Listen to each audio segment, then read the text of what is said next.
Hey, everybody. Welcome to Takeoff with John Clark. And we've got a special guest. He has seen the Eagles in the preseason. He was the analyst for the preseason games on NBC 10. He's been at camp. Ross Tucker, glad to have you on the show. John, thank you so much for having me, man. I hope this is an annual thing now. And it's funny because right after the games, I get to talk with you every week for the preseason game. I don't actually see you. I just turn around the booth and start talking with you, but it's great because people always tell me they see me on that. They got their TV on NBC 10 and they stay on it after the game. So it's great. I walked by you on last Thursday night. You were talking with Mike Quick as I was heading to the car to go down to the Jersey Shore. You were still working, man. Yeah, you were heading down the shore, and that's always a good ride at that hour because there's not as many people on the road. And then I ran into you, of course, in Avalon for a nice dinner. So it's good to see Ross Tucker 2 days in a row. Yeah, isn't that something, man? It was great to see you. And those days are numbered, though, now, my friend. Unfortunately, my weekends are about to be occupied for the rest of the year. So I get one more mini stint at the shore this weekend. And then it's kind of over for me, unfortunately. I almost want to like cry every year. Those weekends are like gold to me. I mean, I'm sure a lot of people listening or watching can relate, but I do a morning bike ride. You know, I love just reading on the beach. I like the walks on the beach, the outdoor shower, the cocktail after the outdoor shower, go out to dinner. I got my routine down, man. Ross, there's nothing like an outdoor shower for people that have not experienced an outdoor shower. I want it at my house back in the Philly area. That's actually not a bad idea. I could probably get an add-on here out past Philly. I could probably get an add-on here somewhere. I don't know why it's so nice, but it just is. It's amazing because you still got that fresh air and you start your day with an Uncle Bill's breakfast down the shore, jump in that ocean. The ocean's been amazing, but enough of this talk. Let's talk about football. We only have 2 Sundays left without Eagles football. And Ross, I was out there today and you have seen it all camp. You saw it during the training camp practices. When I watched this Eagles receiving core of A.J. Brown and Devontae Smith, Is there a chance they're even better this year than they were last year? And last year, they became the first pair of Eagles receivers to have 1,000 yards each in the same season. Well, so a few thoughts here, John. Number one, the NFL is just crazy, man. I mean, it was, 2 years ago, maybe, that the major complaint among Eagles fans was that they didn't have any receivers.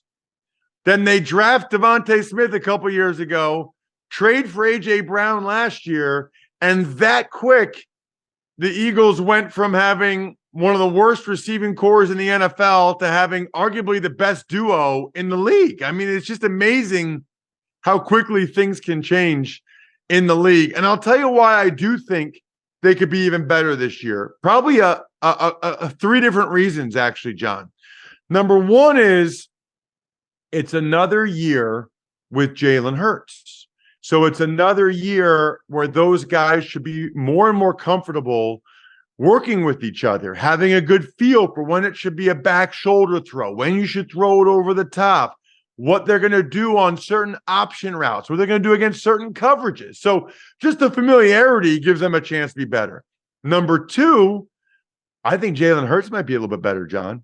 It's funny. I'm sure you've heard this from some of your boys. Some of my guys are like, is he really that good? Like, are we sure he's going to do that again? Are we sure it wasn't like a one-year wonder thing? Because some people still remember 2021 where Jalen was really up and down. And what I've been saying to them is, based on training camp, I think he actually might be a little bit better. I think Hurts might be a little bit better this year. I think he might continue to improve. So familiarity is 1. Hurts being a little bit better could help them. That's 2. And I think Devontae Smith in particular is still just a young player. I mean, they both are pretty young. But Devontae Smith, going into year 3, I think there's still growth there. I don't think he's in his prime yet. So, yeah, for all those reasons, John, I think that they could be even better this year. And I said this last Thursday night, I never heard of a team having one receiver break the franchise record for yards in the same season the other receiver breaks the franchise record for catches. I mean, how is that even possible? Yeah, that's a good point. By the way, I want to remind everybody, these are the great insights you can get on Ross Tucker's podcast, get a listen to that because that is a great podcast. And of course, we enjoyed having you on NBC 10 doing the games, the preseason games. We don't get to see the starters, but when I was at practice today, the joint practice, the thing about Devontae to me, of course, we know about his route running, but now you see how strong his hands are and the contested catches. And is there more trust, do you think? We've seen the trust with Jalen Hurts and A.J. Brown with the contested catches, but it seems like Jalen and Devontae, there's such a great trust there now. Jalen can throw that ball up for Devontae, even at his size. Yeah, you know what's so interesting about that, John? You know, there was a concern about Devontae Smith coming out, and that was his size. You know, that was, I mean, I remember looking at him a couple years ago, and he's gotten a little bit thicker, I think, a little bit. But, John, as a rookie, he might have been the thinnest NFL player in the lower body I think I've ever seen. And that had to be a concern for some teams. But I think that this is sort of the new age NFL a little bit. You know, what he lacks in power and girth allows him, in my mind, to be a better route runner because he gets in and out of his breaks quicker because he doesn't have as much weight to carry, right? Like, so getting in and out of your breaks is a product of change of direction, right? Well, it's a lot easier to change direction in a Porsche than it is in a bread truck, right? Like if you weigh less and you're smaller, it's easy to get in and out of confined spaces like Devontae does, as opposed to some of these huge receivers where they're just not going to win that way. I think the thing is about Devontae and A.J. Brown is they're both better than I realized. A.J. Brown, I thought, was a big run after catch guy, John. I thought he was a guy that could catch slants and in-breaking routes, RPOs, better route runner than I thought, better deep ball receiver than I thought, better contested catch guy than I thought, although I knew he was pretty good at that. Devontae, I thought, was the route runner, the sideline feet and hands. He's much better in contested catch situations than I realized. You know, it's almost like it doesn't hurt him that he's not as big and strong as AJ. He wins because he's like Gumby. You know, he's like so thin and long that he's able to contort his body in the air and the body control. It's really beautiful. It's beautiful to watch. And it's beautiful that the Eagles have both those guys. Yeah, you're right. It is art. And you're right about Devontae. When he came in, I'm like, Phil Mickelson has bigger calves than this guy. So it's pretty amazing what he's done. So now you get one of the best receiving pairs in the NFL, and you've got Dallas Goedert, the work he can do in the red zone. You've got the offensive line.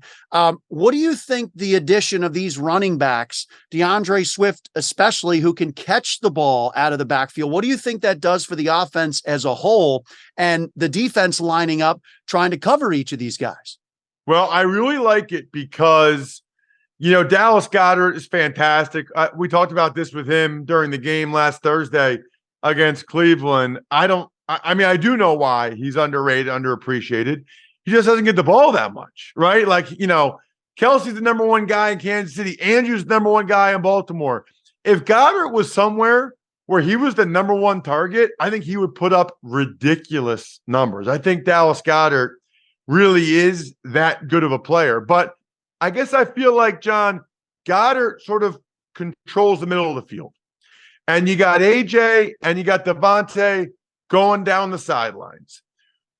What I think Kenny Gainwell and DeAndre Swift will open up is the flats. You know, you didn't really have to fear the Eagles throwing the ball to the backs on checkdowns, whether it's over the ball in the middle of the field or in the flat. Swift and Gainwell are weapons in the passing game. And I think as they start to face more and more two deep safety looks, right? If you're playing the Eagles, you're probably going to play two deep safeties because you want to have safety help over the top of both those receivers. So what are the Eagles going to do? They're either going to run it because you're a man short in the run game, or they can just check it down to the running backs because everything's pushed back with the receivers and Goddard. And I think Gainwell and Swift can really gobble up a bunch of yards underneath if these teams are going to sit in these two deep coverages. Yeah, and it's interesting because I think there was like some people who are saying, well, now that Jalen has this huge contract and now that they have all these weapons everywhere, they don't really need to run Jalen as much. But I think at camp, I've seen him take off and run sometimes and design runs. Do you think that he will still run as much as he did last year? Because he likes being a triple threat. Well, I don't think he's going to run as much as he did last year. I think he's going to run. My guess would be less designed quarterback runs. You'll still see a couple scrambles a game in the passing attack, and you'll still see him pull the ball a couple times a game from zone reads or RPOs when it's not there, and that's what the read. He's going to do what the read tells him to do. I think you'll see less of the Eagles just calling a run for Jalen Hurts, unless it's an absolutely gotta have it fourth down situation or down near the goal line. The value that he provides is really the threat of the run as much as anything else. Keeps defenses honest when he drops back to pass. And I even spoke to DeAndre Swift about this at length. Man, that backside defender on those zone reads, you got to have an answer for Jalen Hurts. If you don't, he will pull the ball and he'll get a bunch of yards. If you do, then it creates terrific angles for the offensive line and for the running backs, because that last defender isn't closing down. The last defender isn't coming down the line to protect that backside C gap on the outside of the tackle, usually Mailata. They're waiting there to see if Hurts has the ball or not, opens up that cutback lane for the Eagles running backs. And about Jalen Hurts, the Sports Illustrated issue came out. He always wanted to be on the cover of Sports Illustrated, so that's kind of cool. He wanted to do that story, and you see the preparation in the offseason. You hear about the leadership. You see the lock screen on his phone has him walking off with the Chiefs confetti all around him. At 25 years old, is this guy really on a mission, like one of his idols, Michael Jordan, to absolutely be the best? Well, so first of all, I want to be on the cover of Sports Illustrated too, but that's not going to happen. So I don't know. But good for him. That's amazing. John, I got to ask you something, because I point this out. I know you probably interviewed him a bunch of times. Have you ever seen him smile or laugh? Very rarely. Very, very rarely. I haven't had a chance to read the article yet. I saw some quotes where Greg Bishop said, he's the most intentional person that he's ever met. And that's how I would describe him. You know me, I'm kind of a goofball. I like to laugh, have fun, crack a joke, whatever. Maybe it's a terrible dad joke that Scott Graham won't play along with, whatever it is. I don't care. But I like to do those things. I haven't been able to get Jalen Hurts to even get close to cracking a smile yet. It's almost unnerving, because that's like my default, right? My default is sort of humor, and that's not really his deal. I asked him about it, and he said, what's important to me is important to me, and I don't shy away from intensity. And he stared right through my eyes. Yeah. As he said, I don't shy away from intensity. I was like, man, I'm good with that. I'm glad you're the Eagles quarterback, because he even mentioned, John, which I thought was interesting. I said, did you ever take any time this offseason to reflect on what you accomplished or enjoy it? And he said, no, not really. And maybe that's a problem. Maybe I should every once in a while, but I'm just not wired that way. He's always on to the next. Yeah, you're exactly right. And it's amazing. And I can see why Carson Wentz may have been a little bit looking over his shoulder when Jalen first came in that locker room, because he is like that. And he was asked today just about, are you having fun? Do you have fun? Or what makes football fun with all the work that you put in, early hours, late hours? And just like you, he stared at the questioner and just said, winning. That's the fun. All the work that goes into it, all of it, winning. And he almost looks through your soul when he says that. He says it with conviction. So I agree with what you said. My one concern on offense, and I want to ask you about this, being a former offensive lineman, Jason Kelce and Cam Jurgens together on the line, maybe not the size at guard that you're looking for in some cases. The athleticism is there. Is there any concern about another team lining up their biggest dudes right over Jason Kelce and Cam Jurgens? How do you guard against that? No pun intended.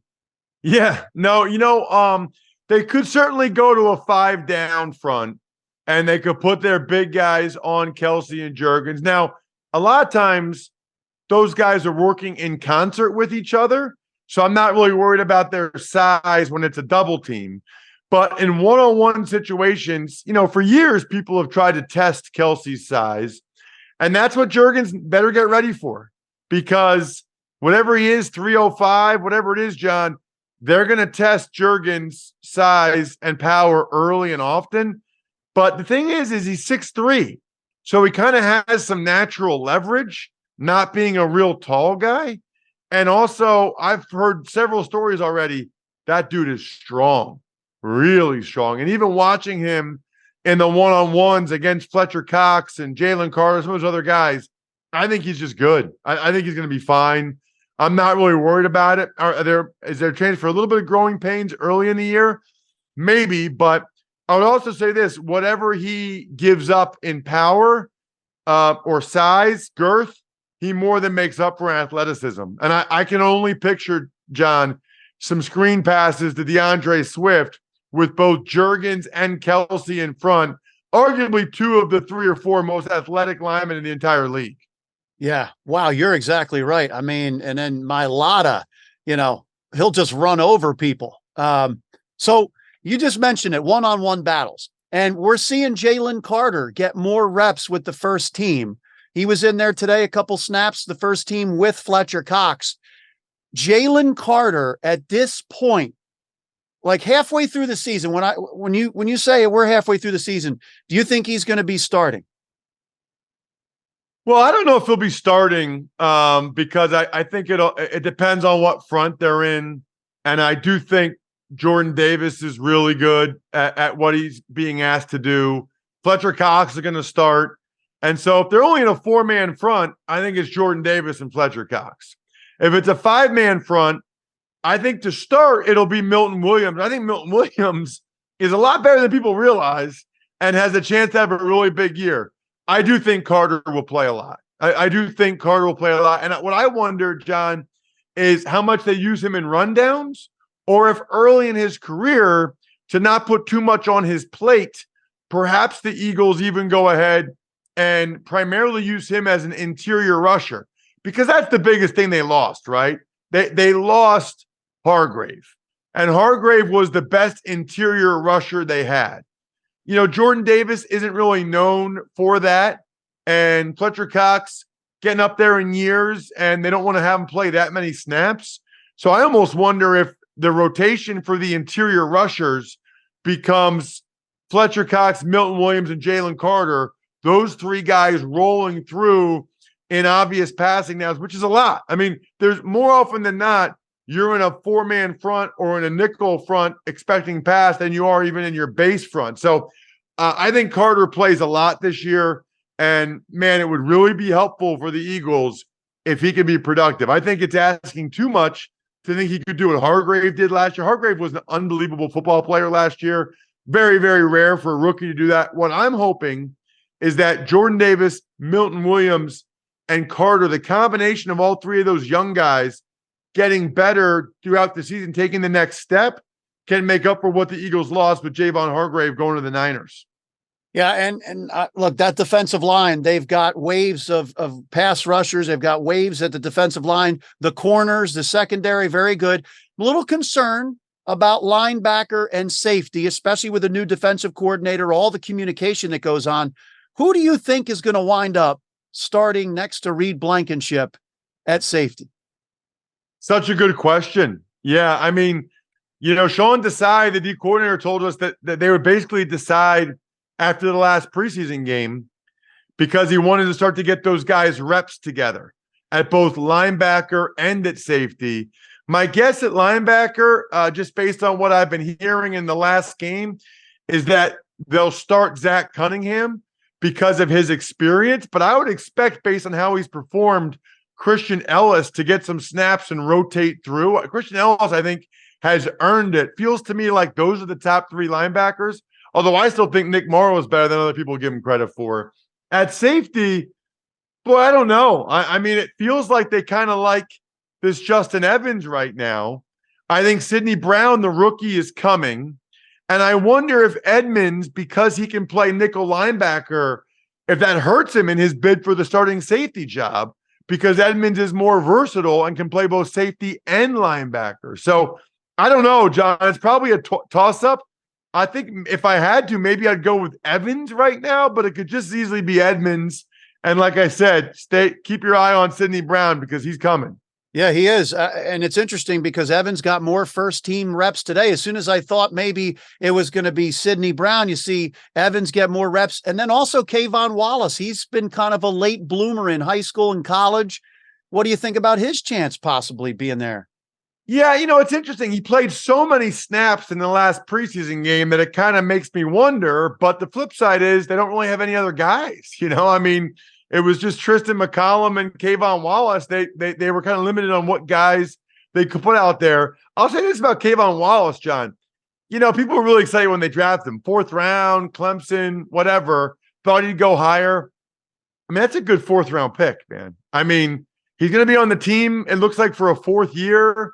He's going to be in the safety rotation, play on special teams. If you asked every GM, they would take that right now for every 4th round pick. I think people lose sight of that sometimes. A lot of 4th round picks get cut. A lot of 4th round picks never start a game for you, never really even play for you.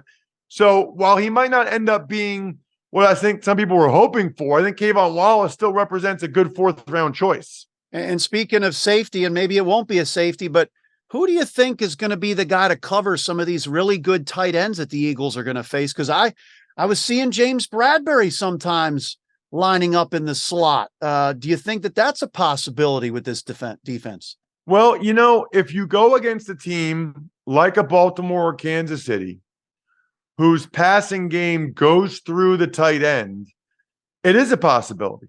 Or even some of these teams that they'll put a really big guy in the slot, a big receiver, and that's who they throw it to, because Avonte Maddox isn't the biggest guy. So I think that's a possibility. My guess, though, is that they were just working Bradberry because you never know who's active or not during game day. And they want to have some other options in case somebody like Avonte Maddox went down. Remember, he got hurt a couple times last year. So this defense, do you think it is going to be a little bit of a work in progress with the new defensive coordinator and a lot of new players mixing in because they lost some of those starters? I do. Yeah. And people get upset about that. It's so funny now that I do the Eagles games because when I say something positive about the Eagles, I'm a homer. When I say anything negative about the Eagles, I'm a hater. This isn't negative. They lost 5 starters on defense. They lost their best D tackle, their 2 linebackers, and their 2 safeties, all up the middle. Really hard to be better the next year. And they lost their D coordinator. Really hard to be better the next year. I just hope that they're good enough at those spots so that there's not much of a drop-off. And then the additions like Nolan Smith, who looked good the other night, and Jalen Carter can make up for it, and the edge rushers and the pass rush and D-line and corners. They're still elite at D-line and corners, which are the 2 spots you want to be elite on defense. They just need the linebackers and safeties to play well enough. Couple more questions before I wrap this up, and you can listen to more of these insights on the Ross Tucker podcast. Last year, remember the talk in the offseason? People were wondering, will the Eagles get Russell Wilson? Will they get Deshaun Watson? There was all that talk. Jalen Hurts completely erased that and probably went far beyond what we thought. So maybe you could say he's been the most improved Eagle. But if I were to ask who's the second most improved Eagle, maybe going back to preseason right now, last year at this time, who would you say is your second most improved Eagle? That's a good question. I think the answer that comes to mind right away, and probably because he came out of nowhere, is probably Reed Blankenship, right? A year ago, John, he was an afterthought in the preseason games that played well enough that they ended up keeping him on the roster. Now, they don't even dress him for the preseason games because he's that established. He's picking off Deshaun Watson 37 times in 2 days, and he looks like he's going to be a really good player. He's finally getting all these reps with the ones. He played pretty well last year, just being thrown into the fire. Now he's got that confidence of knowing he can do it. Year 2, boy, that bodes well for him to really have a nice year for the Eagles and make some plays. Is there a guy you've been watching doing these preseason games or the training camp practices who could be the next Reed Blankenship, who kind of comes out of nowhere and earns his spot and then just accelerates? I don't know that I noticed it from any of the undrafted guys. I will say the two young corners I think are good. Mario Goodrich, undrafted last year. Josh Jobe, undrafted last year. Jobe, and by the way, John, the Eagles need these guys to be good now that McPherson's done for the year, right? I mean, Jobe is the next corner in on the outside, and Goodrich might be the backup nickel. Thankfully, they look to me like they're ready. They played really well. So those are the guys that, there's a real chance, hopefully it doesn't happen, knock on wood, but if somebody gets hurt, those guys might go out there and start 12 games, 14 games, and might end up showing that they are legitimately good NFL starting players once they get an opportunity this year. Well, I love it. Ross Tucker, now we're going to miss you Thursday night for the final preseason game. The game is on Prime Video. They're bringing in Al Michaels and the crew, so not on NBC 10, but I think you're going to still enjoy the Eagles game, right? I mean, you've got you know what, man? I never get to do this. I'm going to the Jersey Shore with my family that night, and I thought I never get to actually take my daughters and wife to a game. I don't have to work that night. So my one night off the whole season, I'm going to the Eagles game anyway. I'm taking my wife and daughters. We got tickets to the game. I'm going to park, tailgate. I never get to tailgate. I know you don't either, John. I'm going to tailgate for a little bit, head in, watch some of the game, just enjoy sitting in stands with my daughters, watching the Eagles play.